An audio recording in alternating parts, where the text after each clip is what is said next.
Alrighty, let's get started. We may have other people join us, but may as well get started here. First of all, welcome to online marketing.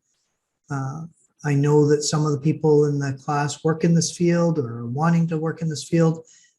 It's an interesting course. It's kind of a different sort of non-scientific. It's a bit of art. In terms of online marketing and such. There are some good principles we're going to learn about. It's kind of a crossover from computers to marketing. So there's some technical aspects of this. I don't think you'll find the reading to be too onerous. There's a decent amount of reading, but it's not too onerous. So I break this course into 6 modules. So each module being 2 weeks in length and one being 3 weeks in length with the break week in there, reading week in there. And then we have a few different ways that I mark content from you. We have an excellent workshop leader. Now, I may be speaking out of turn because the offer letter for him hasn't come in yet, but his name is Thomas Hughes. You'll see his profile in the Getting Started along with my own. And Thomas does a lot of work online. He has a good online presence. He's a creative, interesting sort of person. So we have some different ways of doing some of our assignments. Like one of our assignments will be YouTube based, which is kind of neat. I don't know if you do that in other courses or not, but we'll break that assignment into a couple different parts. And one will be the technical checkup to make sure you're posting the way we want you to. And then it'll be a short assignment where you visually and, you speak and present to us your material as opposed to sending it in an essay fashion. So we do a bit of different stuff, different approaches with this course. We try to have fun with it. That's not to say that there's not a lot of work that goes into the course as well. So you'll have to keep up with the reading. You'll have to work on your writing, and there'll be regular requirements module to module. What I'm going to do, so each week I want to do a can't believe this.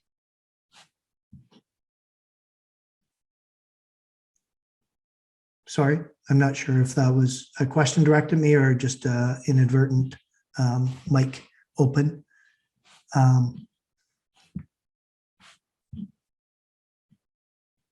So what I'm going to do is I'm going to do office hours on a weekly basis. I'm going to try, initially I'm going to start with a Saturday at 3 o'clock. Now I get that that's probably not a convenient time for a lot of people. Hopefully it's convenient for some. All the office hours will be recorded, just like this one's being recorded. I will post them on Blackboard for your consumption. I would ask that if you can attend, great. That's fantastic. That's number one in the choice, because it makes it much more interactive and you can address questions in real time to me. But if not, at least spend the time to watch them. I'll cover a lot of material. There's a lot of people in this course. I think it's about 200. So I can't respond to every email going over things that I've covered in the office hours. So I don't be offended. I will gently direct you back to the office hours or the syllabus or, the announcements, whatever, if I've already covered off a topic. I'm not trying to discourage you from asking me questions, but I am trying to discourage you from asking me questions that I've already answered. So I do want to have input. I'm happy to have one-on-one sessions to the extent that I can with 200 students and 800 overall students in 3 courses while working another job, etc. But please do use the resources that are provided to you as a first line of answering questions. So second line is send me an email. I'm happy to respond. We also have, if you look in Blackboard, we also have a general discussions area that you can use to interact with both me and your fellow students. So If you see something posted there that you can help someone with, please do. I will check that every day or two and respond. I will always be responsive to email, never more than 24 hours for me to respond.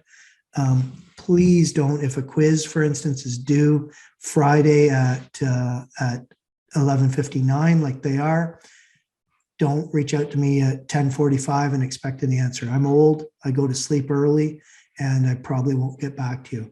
If I'm able to, I'll respond right away or as soon as I conveniently can, and certainly within 24 hours. If you haven't heard from me in 24 hours, there's a problem. So check to make sure that you used your Trent email so that your email didn't go into my junk folder, or that I couldn't respond for privacy reasons because I didn't know who you really were. Or make sure that you've got in your subject line what course it is that you're asking the question about. Make it as make sure that you're getting it to me, because it's going to be really, really rare that I don't respond within 24 hours. I don't think in 8 years that I've ever not responded in 24 hours to an email. So I will do my best. So I wanted to walk through, first of all, feel free to ask questions. You can type them in chat. You can open up your mic and ask me a question that way, put up your hand, whatever. And we'll keep this quite informal. I wanted to go through the syllabus and just take a look at it. I'm able to, I just have a quick question. Yeah, go ahead. So I have another class that I'm in right now. Mm-hmm. And like it's the middle of a lecture, so I kind of just got both running at the same time. So is it like a normal thing that it'll be on like a Monday like this? No, I'm gonna switch it to Saturdays starting this. Okay, perfect. Yeah, and I will. So if you're kind of splitting your time here between two classes, I will happily post this in its entirety for you.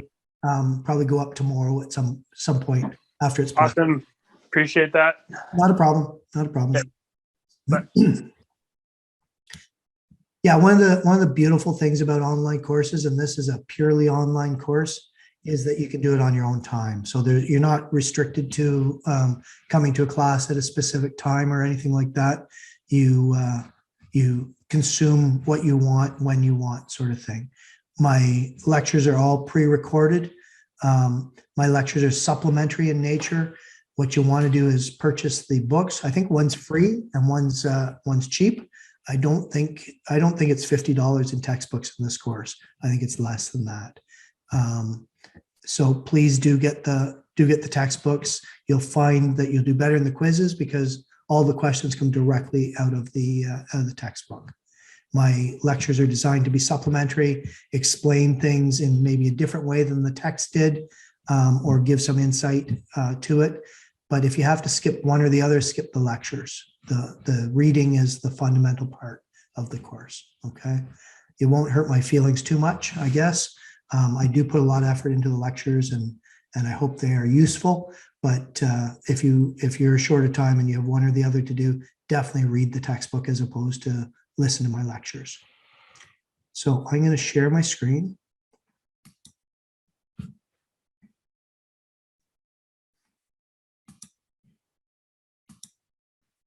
And hopefully you can see my screen which has the syllabus on it. I'm just going to deal with some questions that are flowing in here. Hi, I've completed the academic integrity module previously for this year. It's not showing up in my courses. That's interesting. If you've done it in this year, it should show up there. We are having a problem as a group in getting the academic integrity module visible for all students, but it's my understanding that you've done it, and if you've done it this year, it should still be there for you. So give it until Wednesday, let's say Thursday morning, to see if you have access. If there's a possibility that you didn't do it this year and you did it last year, for instance, and it's not showing up for this year, then definitely it will be added. They're adding courses, but IT is a little backed up in doing so. So I'm hoping as early as tomorrow, and I think it happens overnight. So give us a couple more days to get that academic integrity module available for you. Yeah, and the next question is, are discussion posts related to readings? No, they're not. They're in addition to readings. I purposely tried to broaden the scope with the discussion posts. You should be able to see the discussion posts at this point, I think. Let me just check that. If you look under groups, then you will be a member of a group. If you just joined, you might not be yet today, but it'll be a group. It'll say discussions 1 through 12. You'll be one of those groups. And then under group tools, there's group discussion board, and you should be able to see the question. So in this case, it's about P.T. Barnum, and I've got a little bit of background. Actually, let me just drag this over and you can see it. So I'll just carefully try and make it so that you don't see too much of the next one. But this is, I mean, it may look a little different on your screen, but this is what the discussion's about. This is available now, like I said, under the groups tab here. And that's the question, and there's the instructions. So just try that and make sure that you can have access to it. Like I said, if you're a late joiner and you've just joined today, I may not have assigned you to a group yet, and I'll do that this evening. You'll have access this evening or tomorrow for the discussions. Okay. Sorry, I'm just retrieving Windows here.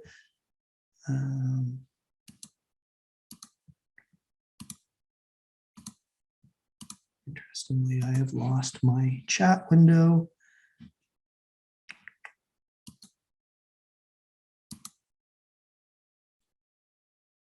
I've got many.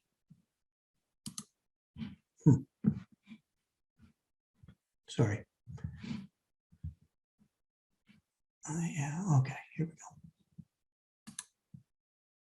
There it is. It just got hidden somewhere and didn't have its own window to pop up, or I didn't see it. So yeah, that's the answer to are the discussion posts related to the readings. So the idea is to expand a little bit beyond the core content of the course.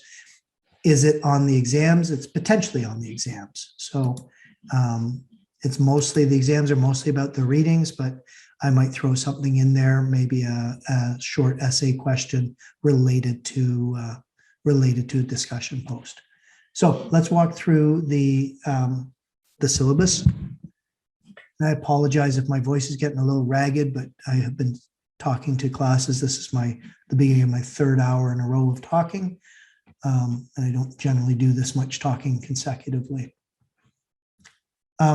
We've got some learning outcomes. I'll leave you to that. We have, like I said, 2 texts. I think the second one is free. I could be wrong about that. The first one isn't very expensive. And I would suggest, even if you can get a paper version, that you go with the electronic version. And I say that because it's easier with the open book quizzes to do keyword searches for the answers. When you're going through that, if we're doing a midterm, we would do an open book midterm. The final would be proctored and it would be closed book, unless COVID flares up to the point where we can't do in-person exams. The expectation for the final is that it's either an in-person exam in Peterborough or Durham, or a proctored online exam. And although Trent has wavered in the past about whether they offer the proctored online exam to students that live within 200 kilometers of one of the campuses or not, last term, anyone that wanted it could do the proctored online exam. So you could do it from the comfort of your house. The problem was there are always some hiccups with the proctoring service. So that's you know, if you prefer not to drive or travel, or if you physically can't get to an exam, that's understandable. You're going to want to do the proctored online exam.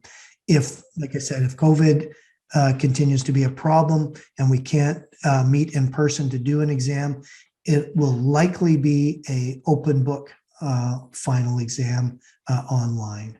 So I hope not. I just like the proctored exams a lot better, but we'll see. Assessments, mandatory submissions. So there's 2 mandatory submissions. The academic integrity module, which we've talked about briefly, has to be completed. If you've completed already this year, you don't need to redo it. In fact, you can't redo it. So I just need a screenshot submitted through the assessments tab, and that will allow you to prove to me that you have done it.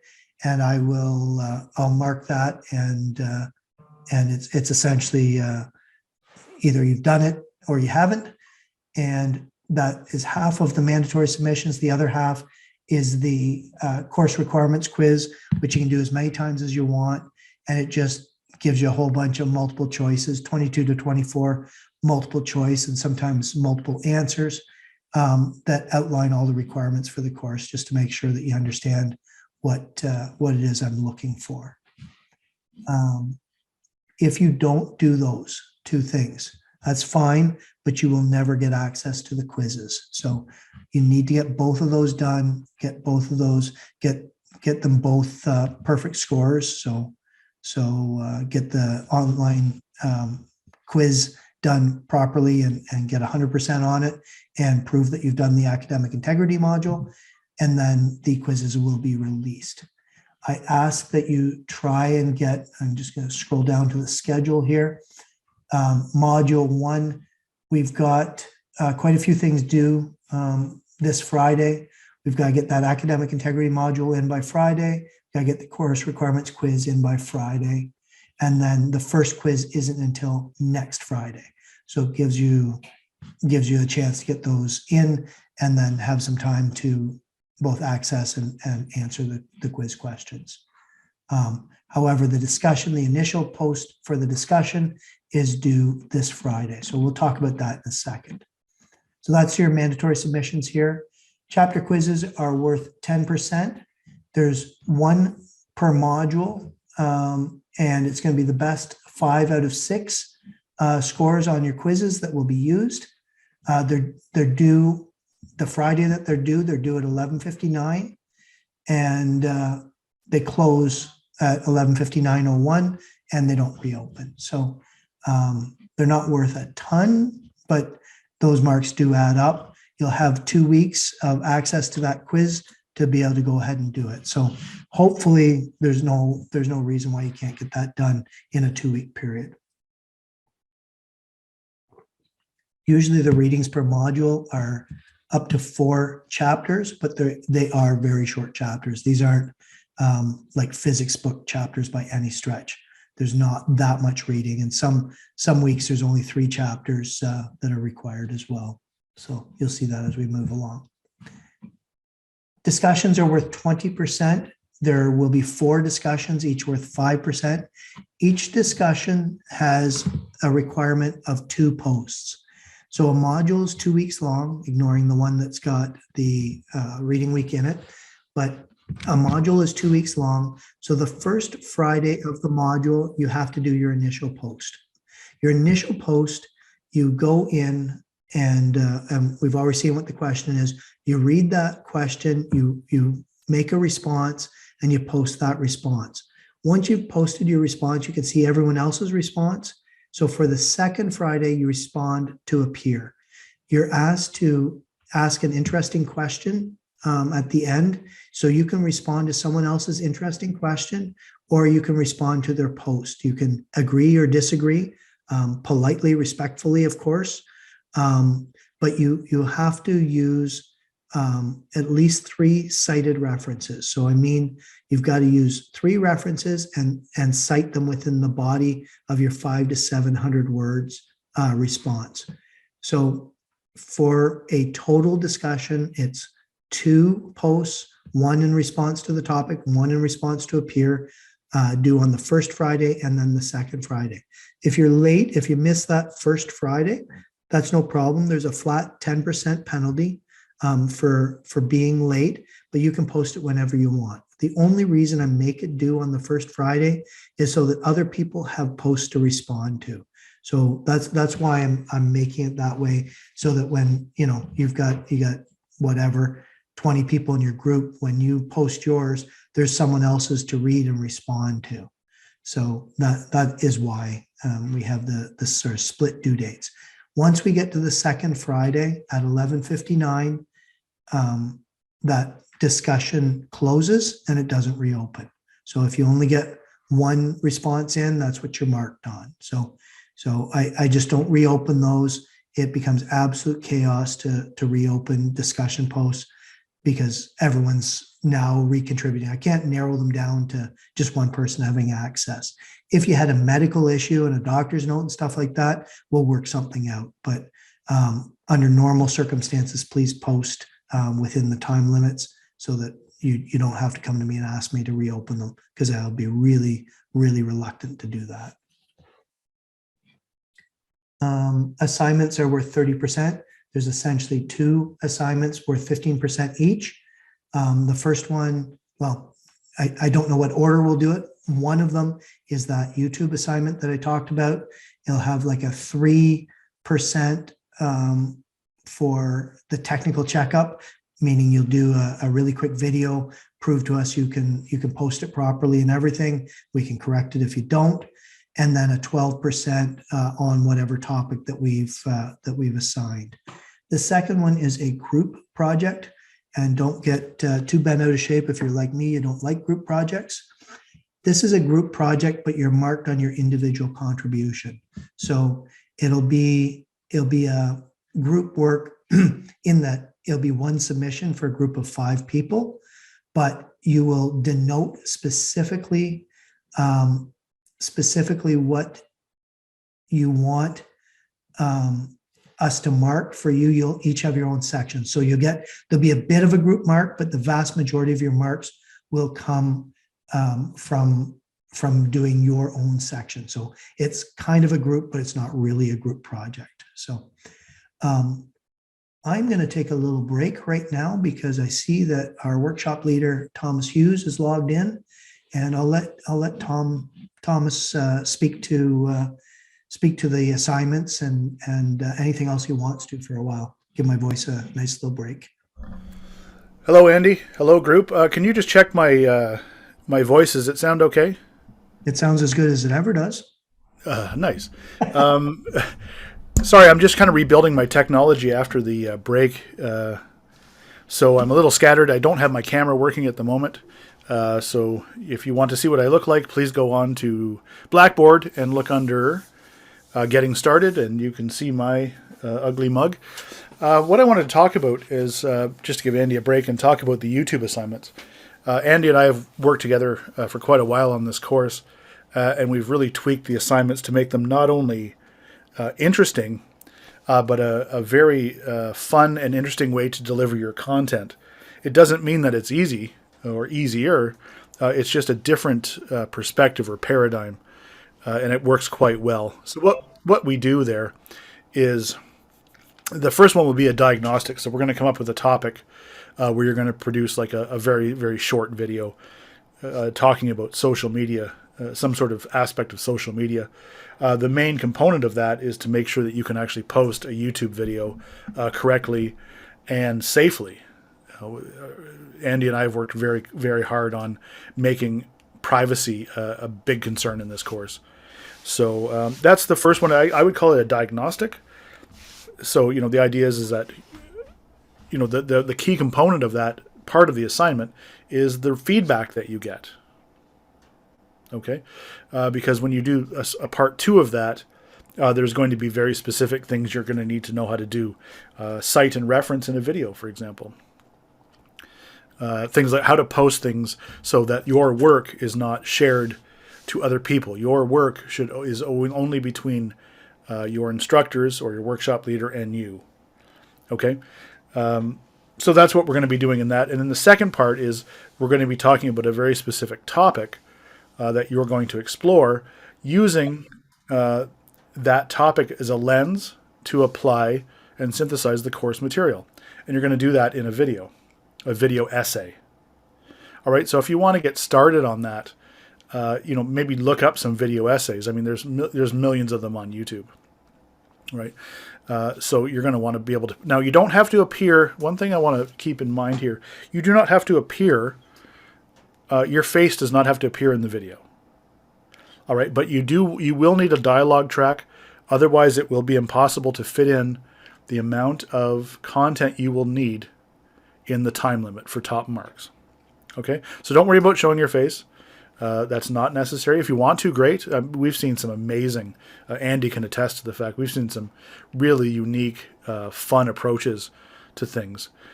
The students have done some great work.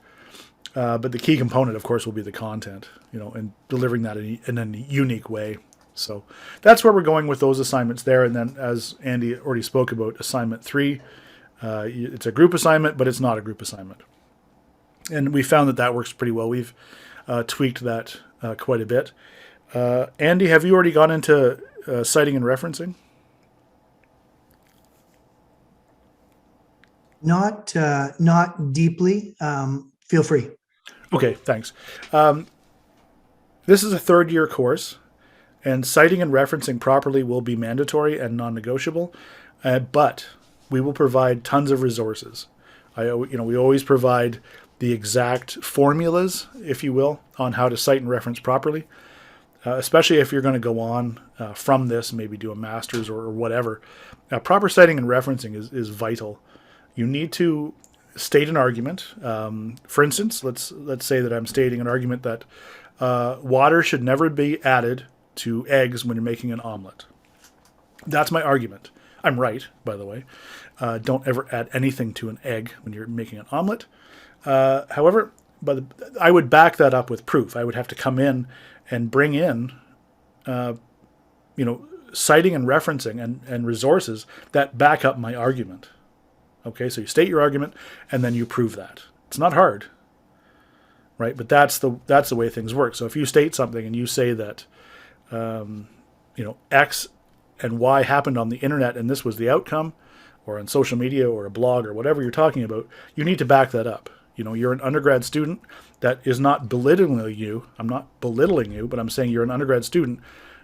At this stage of the game, you need to be backing up your arguments, whatever you're stating, with proof, and you need to bring that in. Okay, and that's, if you want the key to success in this course, I've just given it to you. Another key component is using the course material.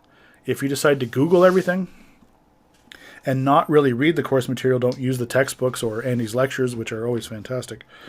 If you're not going to use that, your marks are going to suffer, because we need to see your application and synthesis of the course material. Otherwise, it becomes very hard to mark. Okay, so just keep that in mind. If you have any questions, you can email Andy or me, of course. I don't really move much. I'm at my desk pretty much several hours a day, so I try to get back to everybody as quickly as possible.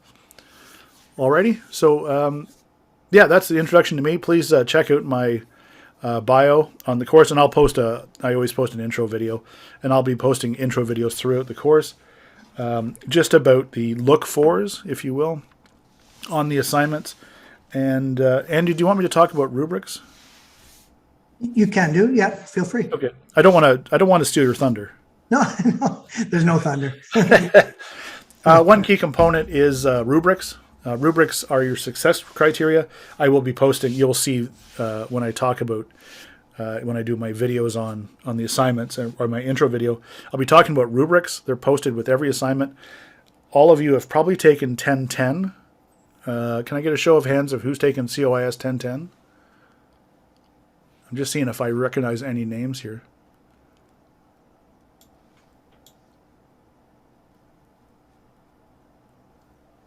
No? You must have all taken COIS 1010. I think it's a prereq, isn't it? Anyways, I would hope that most of the courses, I know that Andy has them in his course and his courses and others. Please make sure you're looking at the rubrics, and the rubrics become your checklist. Yep, a rubric, and I've used this term probably too much. A rubric does not detail a nice to have. It details the must to have. If you keep that in mind, you will succeed in this course, right? If you go through the rubric and you can go, yep, I've got that. Yep, I've got that. Yes, I've focused on that. You will do really well. I have a question here in the chat room from Marina. Marina, how are you? Hopefully you didn't leave. I'm good. How are you? Good. I don't see you. Why don't I? Oh, there you are. Good. So you're a fourth-year nursing student and don't have much background in marketing. Is it still possible to learn this material with limited? Yes. No problem. No problem. If you follow the rubrics and the tutorial videos, you'll have no problem.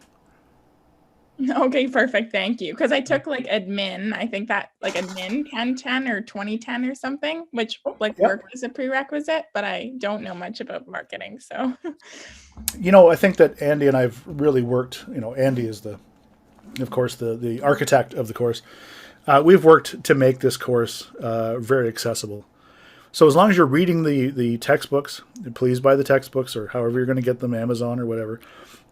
If you're going through the weekly course material and you're bringing that into what you're working with, that's really what I think we've been working through, is that the assignments are a delivery system to prove to us that you can work. You've read the course material, and now you can apply that in some way. Does that make sense? yes, perfect. Thank you so much. No worries. It's reassurance too. Fourth year nursing, that's a bit of a fun time right now, I'll bet. Yeah, I'm going to the ER tomorrow morning. Actually, I start my placement. Oh, wow. Well, good luck. Thanks. For sure. If anybody wants to fire other questions at me, I've got a few more minutes. So I'm actually teaching COIS3750 computer organization this year, and they just got me my Blackboard access, so I've been scrambling all day to get everything locked and loaded, so I'm a bit frazzled today. Hence why my technology isn't working. But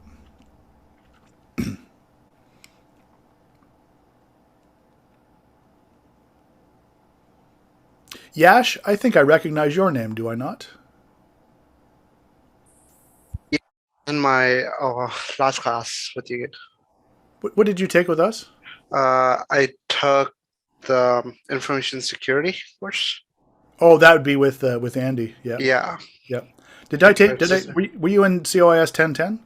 1010, I think so. Digital World? Digital World. I don't think so. No. Oh, okay. I recognize that name, but I think you might have recognized Yash Jain. Oh, I don't know. After about 600 students, it becomes a blur. Plus, I teach at two schools. I teach at Fleming as well. So. Okay. No. I don't have that one yet.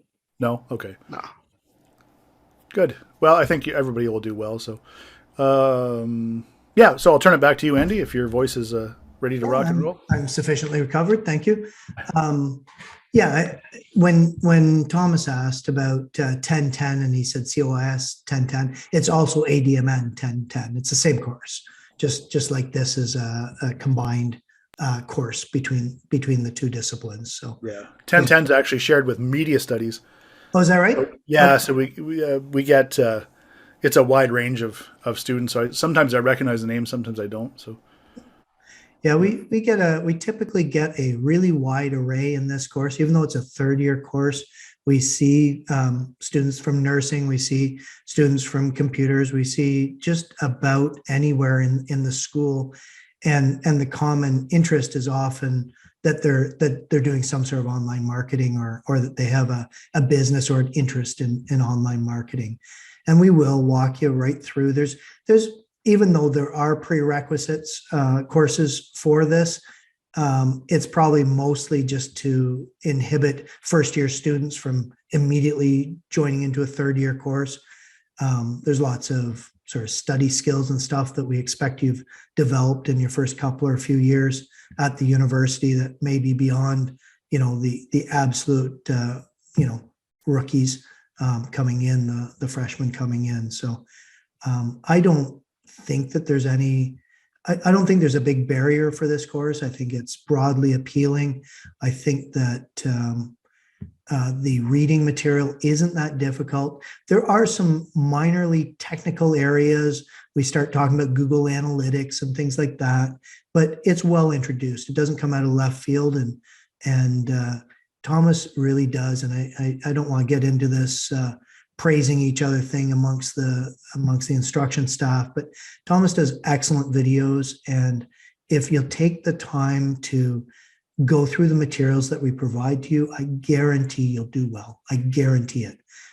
If you take the time to review the rubric, you read carefully what the questions are and what our expectations are, you ask questions in the office hours or by email, we'll make sure you do well. There's no doubt about that. If on the other hand, you're busy with other courses, you took this because you think it's easy, which I don't think it's incredibly difficult. I'm not suggesting that this is the hardest course in the university or anything, but if you don't pay attention to this course, it can get away from you in a big hurry. And I'm often surprised on the final exam, which I'll just segue to the final exam, worth 40% of the mark. We try and do a bit of a scenario in it. So we try and make you take the information that you've learned over the course and apply it in a scenario situation through a series of essay type questions, short essay type questions. I'm often surprised at how little some people actually understand at the end of the course. When I think that if you spend the time, you do the assignments and put some effort into the course, there's no reason not to get a really good mark here. I don't think it's a cakewalk exactly, but I think it's doable if that makes sense. So, and I Marina, to you specifically, you're showing up at an office hours. You're engaged. You're not going to have any problems based on any lack of marketing background. There's nothing too technical that you're going to be missing from not taking marketing before this. So, so that's my segue into the final exam, worth 40% of the mark. I'm just going to go back to sharing my screen for a second here, and just scrolling through, continuing my scroll down through the syllabus. So we've got our grading, we've got the academic integrity module and the course requirements required, 15% for each of the 2 assignments, 4 discussions worth 20%, 6 quizzes worth 10%, and the final exam worth 40%. I like to highlight, out of fairness to the students, and again, I recognize that I'm probably talking to mostly, if not all, upper year students, but I'll say it anyways. Friday, March 11th is I call it the drop date. The technical term is withdrawal date.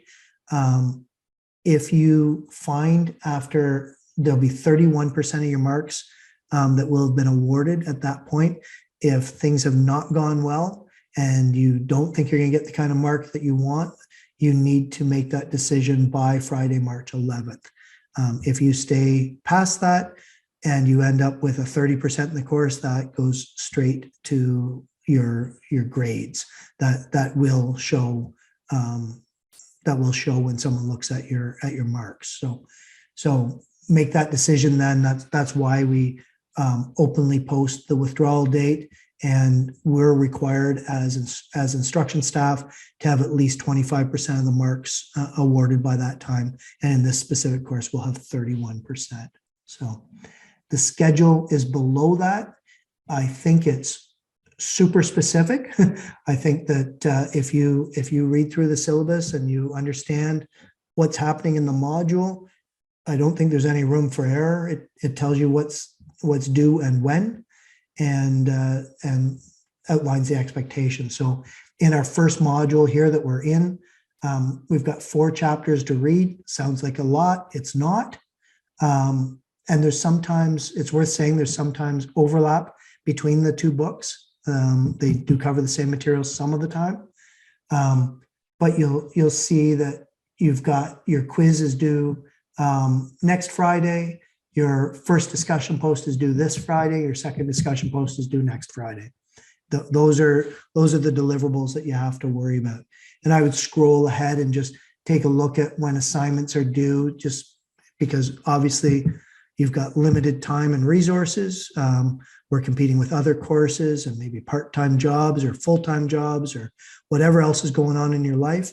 So use the syllabus as a tool to plan the term ahead so you don't get caught off guard. Again, you guys are probably veterans. If you survived a third year, you probably know all this, but it never hurts to underline it. So there's sort of the standard disclaimers and such in the course guidelines. Quizzes, once they're closed. I don't reopen them at all. Same with discussions. Assignments can be handed in late. I suspect it says in there, I can't read it from here, we won't accept them more than 7 days late, and it's a 10% penalty per day. So that day starts, it's due at 11:59, 00, meaning a minute before midnight. And once you get into the next day, it's 10%. If you hand something in a minute late at 12:01, you are going to be subject to that penalty. It's the only way I know of being fair. And at the end of the day, whether students like the strictness, they know that they didn't get ripped off compared to another student, right? If you're a minute late, and I don't know how to draw a line any other way. I could say there's a 10-minute or some arbitrary number of minutes of of free space, but why not just leave it at the time that it's due? So when it's due, it's due. If you hand it in late, you'll be subjected to whatever penalties are outlined in the syllabus. Times are in Eastern Standard Time. That's pretty, it's worth mentioning. We have lots of students in lots of different countries and time zones around the world. We're based in the time in Peterborough. So I think that's pretty much all I wanted to cover for the syllabus. Most of it's worth reading. That's worth you reviewing, but most of the rest is departmental policies and the like. I would say, and this has come up before, if you have a concern about a mark or you feel you've not been treated fairly, please do reach out to me first. If you reach out, my boss is Dr. Richard Hurley. He's the head of the COIS group. If you send him an email and complain about me, that's great. He just forwards me the email and asks me for a response. Work your way up the chain of command. If you're not satisfied with my response to you, escalate to Richard. If you're not happy with Richard's response, escalate to the dean. Don't start at the top. That's not how the world works. If you have the email for the dean, just like everyone else, I guarantee you that he will just push it down to Richard, who will push it down to me if you haven't given me a chance. So I don't have any problem with you doing whatever you want. I'm just trying to, and again, you're a third-year student, so you probably understand the lay of the land. But we are fair 100% of the time. We'll be fair and consistent across the way I treat every single student. So it's not that we're not accommodating, and I absolutely give all the accommodation that SAS recommends for individual students. But I like to be fair so that no one gets to come in 3 weeks after and go, I didn't hand in the assignment, I just didn't feel like it, or I was busy or whatever. And then they get an opportunity to do that. Whereas another student, stayed up till 3 a.m. for 4 days in a row because they had other assignments due in other courses, and they made the deadline. So I want to be fair to everyone. That's the high standard for me, is to be fair to everyone. So, but having said that, we make mistakes. So when I assess something, if I miss a section and you don't think your mark's right, I'm happy to discuss it. I'm sure Thomas is happy to discuss it. But read the rubric and try and give us lots to work with. We're happy to give great marks. We're not under any constraints. We could give everyone 100% if everyone gives us 100% in terms of the product that comes our way. So there's no bell curving. There's no pressure from anyone to say you have to have a 75 or a 63 or whatever average. There's none of that. So I think I've probably rambled on a little longer than I normally do about this sort of thing, but I just wanted to sort of cover off a couple of things initially. I do want to meet again on Saturdays moving forward so that we can deal with each week as it comes, and I can answer specific questions there, and of course email and the discussion as well. Is there anything that anyone wants to ask at this point that either Thomas or myself haven't covered or isn't obvious? I'm just wondering if assignment 1, technical checkup, is worth a percentage of our mark. Yes, it is. So it's typically worth 3 of the 15 marks. So it's worth 3% of your final mark. I think last time too, we did it that if you do not do assignment 1, part 1, if you do not do the technical checkup, assignment 1, part 2 will not be released. That's exactly right. Yeah, it's a prerequisite, just like the course requirements quiz and the academic integrity module are prerequisites to see the quizzes. So. And just to clarify that, it's not like we're being mean. The reason is because we are concerned about your safety. We are concerned about you being able to post your video properly, so that when you get to part 2, that everything goes smooth as possible, but as well that your privacy is, just the same as if you're dropping off an essay or some sort of lab or something in a Dropbox, that work is between you and the instructor. It's the same thing here. Okay. So, Andy and I have worked really, really close on that to make sure that everybody's privacy is protected as much as possible. Okay, so just keep that in mind. It's not, it's not a mean thing. We're concerned about you. Okay. What time are office hours on Saturday? I'll make an announcement, but my initial thought is 3:00 on Saturday. That's my initial thought, but I keep looking at the announcements section every couple days, but I think 3:00 on Saturday is where this one's going to fall. And if we find out, I'm somewhat flexible and, around my other commitments. If Sunday turns out to be a better day, that's fine. If Saturday evening, more like 5:00 or 6:00 turns out to be better. My experience and Thomas's experience is that the office hour attendance dwindles.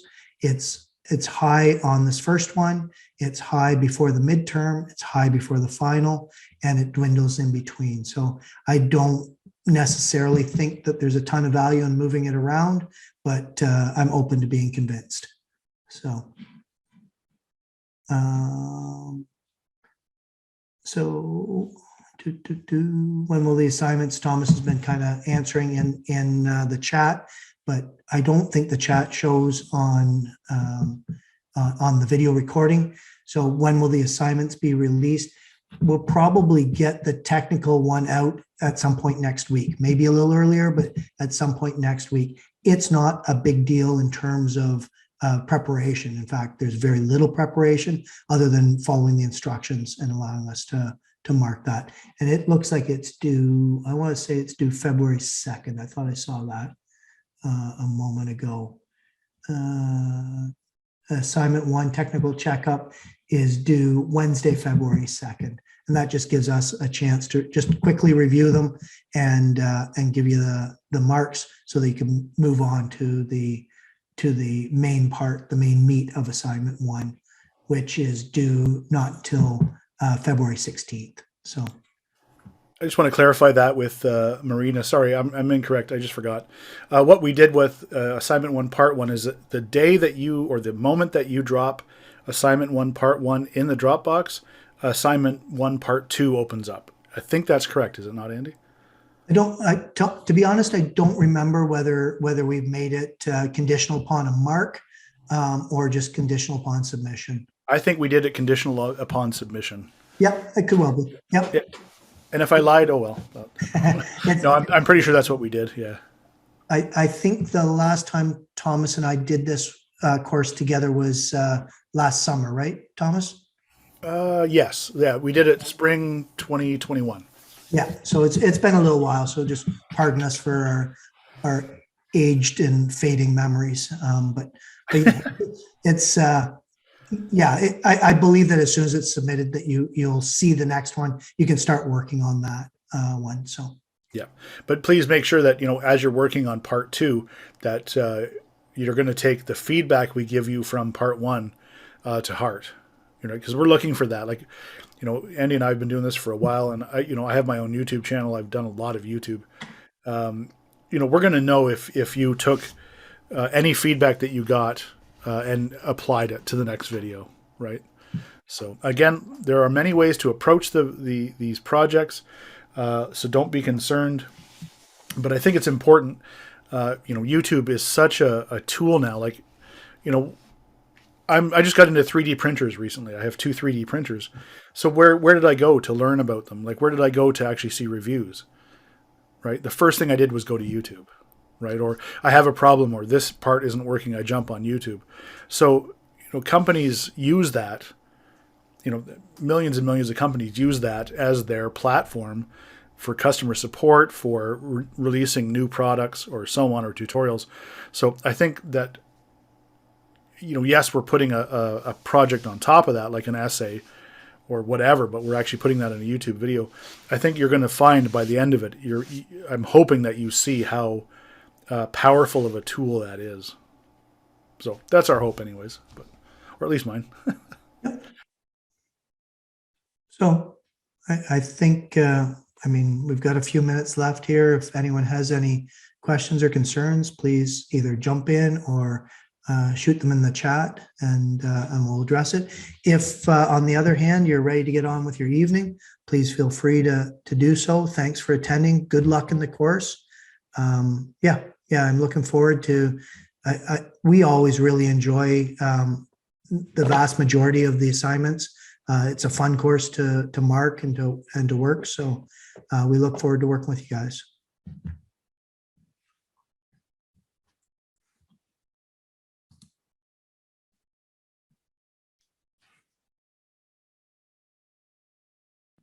Thank you. You're welcome. Thank you.